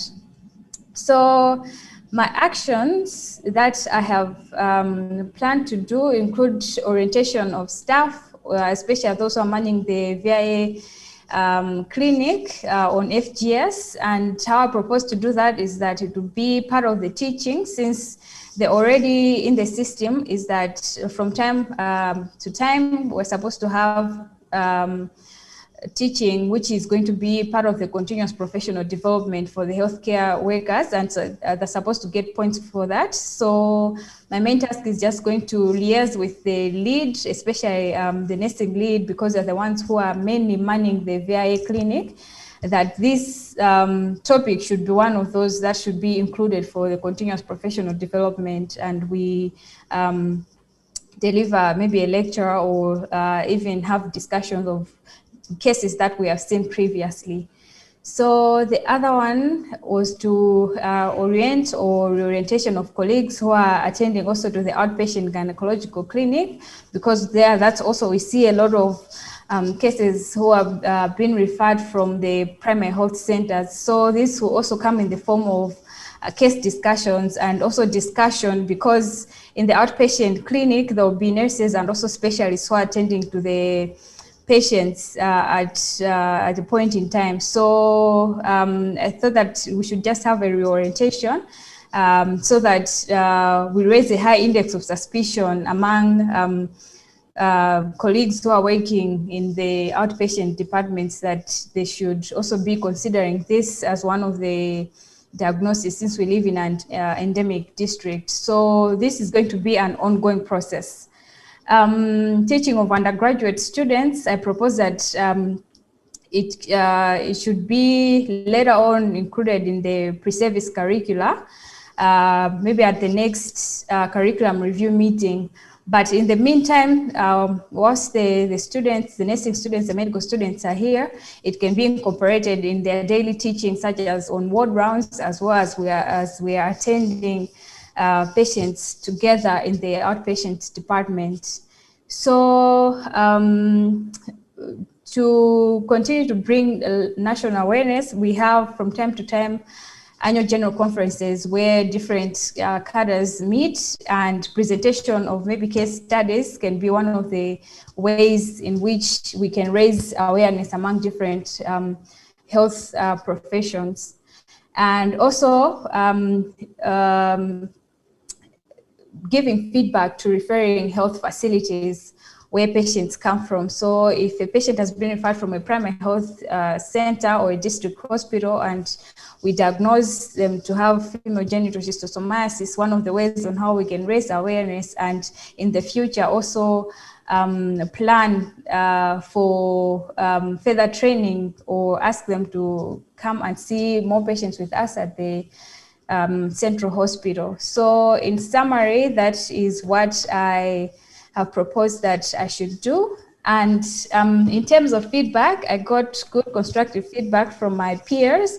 And some of the things that they pointed out were that I did not specify who exactly will be responsible for the for the teaching. So it was suggested to me that I should meet maybe with leads for the different teams, for example, from the nursing team and also from the clinical team, that we should form like a core team that are going to help to assist me to coordinate the different activities that I'm proposing. And I found that to be very, very helpful. And also they suggested that they should be teaching also in the primary health centers from where we see the patients, the bulk of our patients. And I thought that that is a very good idea. But in the meantime, I want us to start with our house first and then later on go out to the peripheral. Thank you. Thank you very much, Dinkase Kumwenda. All right, another big round of applause for all of the presenters so far. Before we go to SME feedback, however, we are running out of time. It is already 41 minutes, which means we have 19 minutes left in this final session of the FGS workshop. FGS is Female Genital Schistosomiasis. I would like now to propose, that we hear further presentations, and then we will close with synthetic feedback from the subject matter experts. I know that there are a number of leaders in the field of nursing from Ghana, and would like to ask if one of them would accept the invitation to present their action plans. So Vida Kukula, Ernestina Dancor, Millicent Monica Nkrumah, are you ready to present? Same question to you, Ernestina Dancor. Please raise your hand if you are. Vida Kukula, I think I tried to reach out to you. Okay, let me see. Yes, Ernestina, I'm going to ask if you are able to unmute, and asking the same question of Monica Nkrumah. All right, if either of you will be ready to present. Otherwise, we have Oluwatosin Odeyemi. We would really like to Thank hear. you, Rita. Yes. I'm ready. Okay, wonderful. Monica, let me go. Please go ahead, introduce yourself. We would love to hear your action plan, and then we'll see if we have time for one presentation. I should have asked this of everyone. Apologies that I didn't, but please be concise. Focus on being very, on summarizing and giving us the headlines. The floor is yours. Okay, thank you very much. Good afternoon, everyone. I'm Monica Nkrumah from Ghana, and I am heading Nursing and Midwifery Training School in Brekum. My challenge is that I did the sampling and I realized, just like I didn't have any clue about FGS before I entered into this workshop, my students and faculty and preceptors also didn't have any clue, zero knowledge about FGS. So that became my challenge. And the goal was, if we have no knowledge, then it is important for us to create the awareness for the faculty, students, and then clinicians. And having known our goal, then what specific actions or steps that we can take? Because in the health training institution, our curriculum, obstetric nursing, medical nursing, and then gynecological conditions, these are all subjects we teach the students, but FGS is lacking. So I saw a knowledge gap there. And I felt if we are able to create this awareness, then we'll be able to prevent it. Because if we know it, then we'll be able to prevent it. And the specific actions that we are going to carry out, starting from June, I've given myself 3 months together with my team to organize a workshop. But before then, we are going to sample multiple choice questions to collect data using model learning management platform that we have at the school. And then having finished with that, then we'll analyze this data that we'll get from participants. And then we'll start with the workshop. And the workshop, first of all, I'm going to begin it with the faculty. Having finished with the faculty, then I'll move on to the students group. Then with the faculty members will support me and for us to do the students. And then when we are done with the students, then we'll move on to the clinicians too, as well. And today, the peer review, I received a very constructive feedback. And one of my reviewers told me that it is important to also use a student or some of the students to be a moderator, because students tend to learn a lot from their peers. And I saw this as very, very good, positive feedback. And even though in my context also I stated that we are not in an endemic area, another reviewer also drew my attention that I should bear in mind that our religious and cultural practices can also expose one to these river bodies. So I should consider that, and I felt that as is really, really a very useful point to help me move on with my action plan. So in short, because of time, in summary, this is what I want to present or share with members, waiting for feedback. Thank you, Rita. Thank you very much indeed, Monica Nkrumah. Let's have a big round of applause. We have 13 minutes left in the workshop. Apologies for not pressing everyone about being concise, but a wonderfully concise summary, Monica. So I would like to now open up the dialogue. So we do need both our presenters, Dingase and Monica, of course, would appreciate specific feedback from the SMEs. But I think as we move to wrap up this workshop, and this is already session 5, we had a question for you, which once you have given your specific feedback as subject matter experts, is there a key takeaway, just a significant insight, eureka moment that you got at some point during this FGS workshop? So let's go to the SMEs, and apologies to Oluwatosin Odeimi, who's had a hand raised for a long time. We obviously have more than 90 people in the room. Apologies to all those who did not get to present, but let's first get the specific feedback to both our presenters, and then conclude this session 5 of the FGS workshop. Who will kick off from the SMEs? I'm waiting to see. Yes, Julie Jacobson, please go ahead. Thanks, Reda. Great 2 final presentations. I really liked, Ngeze, how practical and attainable your plan was. It was things that were within your control. It started on working with integrating into routine services, things that you do, like VIA for looking at cervical cancer.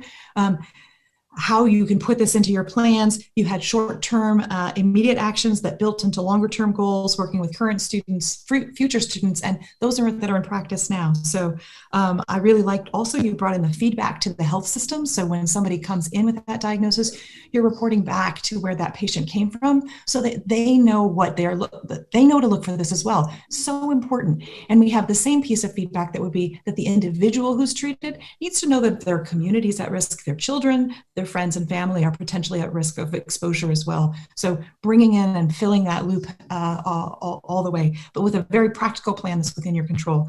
And very similar with Monica, using your the leadership role that you have to be able to bring this into play and put into your nursing students, and recognizing that your students will move to other places potentially and within, and people will be moving from endemic areas, so that the fact that we have a very mobile population in the world right now, and so that even not being in a place where there may be active transmission, people may be coming from places, and then your students may be going to places where there is active transmission. So I love the idea when the timelines were included, measurable goals, and things that were in your control. And my eureka moment is that, wow, every single person here has something to offer. Great. Thank you, Julie. All right, who's next from the SMEs? Please go ahead and unmute yourselves to share both the specific feedback to our final two presentations and then also this question: what did you gain? What are you going to take away from this workshop, Alison? Yes, thanks very much. I'll make a brief comment about the first presentation. I really liked the case discussion and the discussions that you're going to have with clinicians, and this kind of really participatory learning and dialogue and ways that you can learn from each other. And so I thought that was really, I really like that. And I think it's as we've learned from this workshop, a great way to share experiences and learning across individuals who are seeing cases potentially of FGS. So just wanted to quickly congratulate you on that idea, and then also just really exciting to hear Monica speak about the ideas at the training institutions and how the ripple effect of that could be really extraordinary. And so really congratulate you on the plan that you have proposed as well. I think for me, the eureka moment is just how much can be done if we just do something in our own spheres of influence. And that to hear from all different levels of the health system, from training down to community nurses, that each of us within our own spheres of influence can really help to change the game around more awareness for FGS and hopefully improved treatment and prevention for women and girls. So that was my eureka moment, is nothing is too small. And so excited to see what's been proposed today. So thanks so much. Thank you very much, Alison Krentel from Bruyere. So now we have 7 minutes left in this final session of the FGS workshop. It's going to feel like we're really short on time, and will hopefully leave all of us thirsting for more and more action around FGS. Joseph Obare, the floor is yours. Thank you very much. Thank you very much. It has been so exciting, and it's good to know that such a thing has taken place. Right. I wanted to say, based on the very last presenter, about introducing the NTD curricula into the midwifery existing curricula. And I wanted to say over here that the NTD program is partnering with AIMS Initiative to do this introduction. So very soon we are going to have let's say topics on NTDs in the curricula of the midwifery schools, and definitely issues on female genital schistosomiasis are going to be discussed. Even for this year, we are going to have a series of lectures with the College of Health Sciences at Kinchampo, and also with the Ghana College the medical officers at the Ghana College, and so forth. So the opportunities are coming up, and definitely FGS is going to be a topical issue very soon in most of the institutions. Thank you. And the presentations have been great. We are so appreciative of all the presentations, and we wish that all the ideas learned so far are going to be practicalized. Thank you. Over. Thank you very much indeed, Joseph Opare. Over to Pamela Mbabazi now. Again, both specific feedback to our final two presenters, if you have any. And this question: is there a key takeaway, something, an insight, that a eureka moment, a sudden realization, or that you'd like to share that you gained from this workshop? Thank you, everyone. There is so much I've learned from the front line, so to speak. And I leave enriched from this workshop by the sharing and understanding that everyone can do something about this issue. And I won't echo what others have said, but my eureka moment is mainly to my fellow SMEs as well. for me, I appreciated more how much our collaboration, especially in the last 5 years, has moved the campus, so to speak, on FGS as compared to the past 30 years, as even compared to the last 100 years, if I would say so. So I think it speaks to the power of collaboration from our various expertise, and I look forward to even moving this needle faster on FGS, and WHO remains willing to collaborate with everyone. So as the saying goes, if you want to go fast, go alone, which hasn't worked, but if we really want to go far, we need to go together. So together with USMEs and everyone at the front line, and WHO remains available to support all these efforts. Thank you so much. Thank you very much indeed, Pamela Mbabazi. Are there other subject matter experts? We have just 4 minutes remaining. Would love to hear perhaps if I don't see any unmuted microphones from the SMEs. If there are participants who did not get to present, I can feel your disappointment for some of you. I know how hard we've seen how hard you've worked on the action plans. But if you'd like to share what your eureka moment was, what has changed for you now as this workshop is finishing and you are leaving with a concrete action plan that could hopefully will help you make a difference. I saw a hand raised from Diana Awute. Where is Diana? Let me see if I can actually unmute. Yes. Please, Diana, you may be the last or next to last person to speak in this workshop. We'd love to hear from you. There's so many of you that we have not heard from. Diana, don't forget to introduce yourself. And again, the question is, what are you leaving with that's different? What has changed for you following this workshop?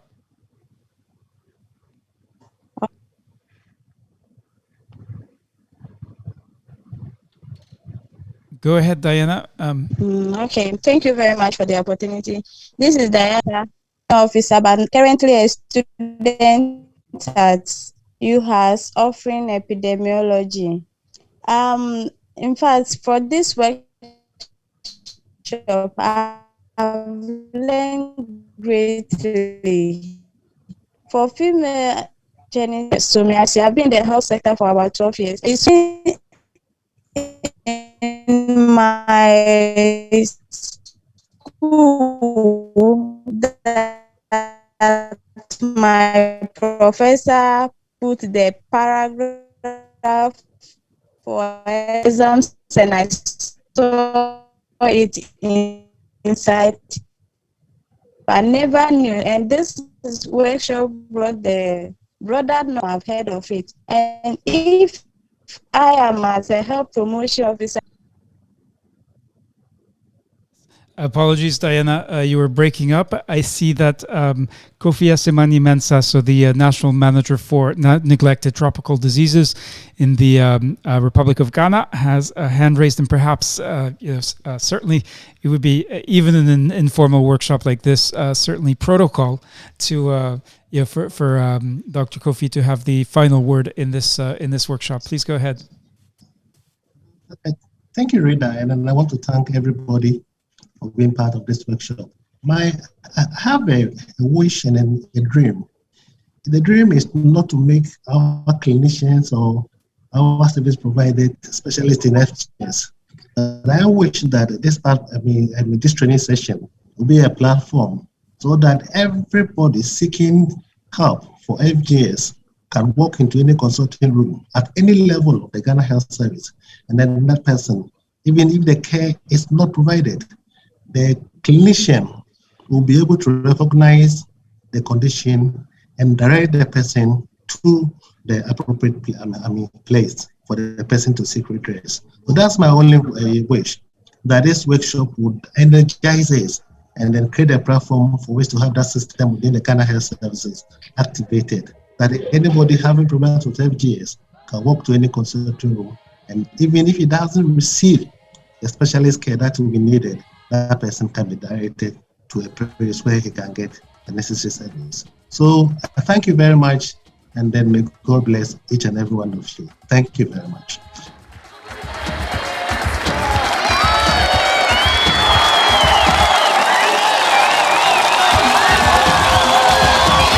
Thank you very much indeed. We have reached the end end of this workshop, but this is really the commencement. I'll give you a quick sense of what's next. I've been flipping through the slides, but I do want to take you through this.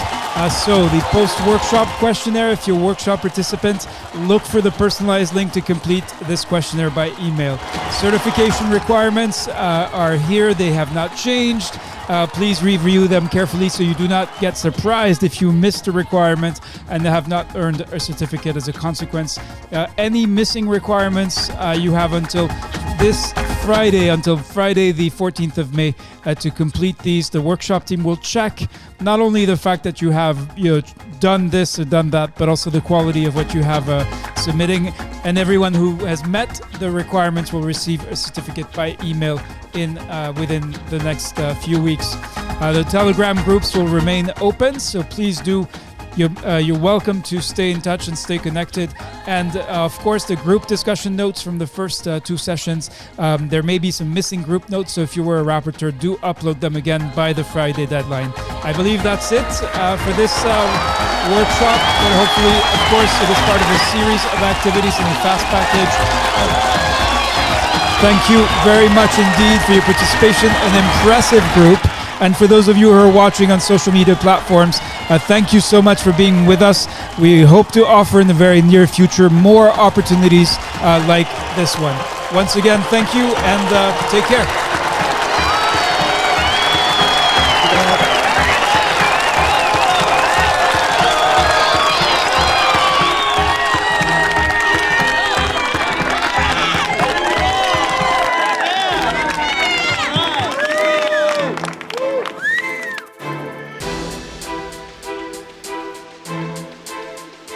All right, I'm now asking everyone to unmute if you'd like to, so we can hear each other and not the canned applause. Excellent job, everyone. Hello. Wonderful, wonderful. Look forward to working with you. Yes, nice to meet you all. Good morning, everybody.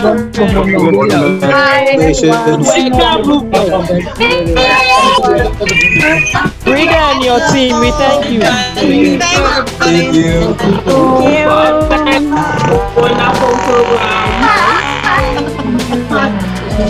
Congratulations. Congratulations and bravo. All right, let's have another round of FGS applause.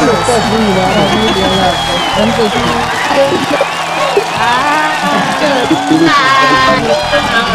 Congratulations to everybody. Congratulations to everyone. Bye-bye. We have some messages from Maimouna Liman, who says, thanks very much for this opportunity. I learned a lot. Samuel Johnson Soule, thanks for the knowledge gained. And Maimouna Liman also says, bye, all take care. Congrats, everyone. Shadrach Butemi also says, great, Tanzania is with you.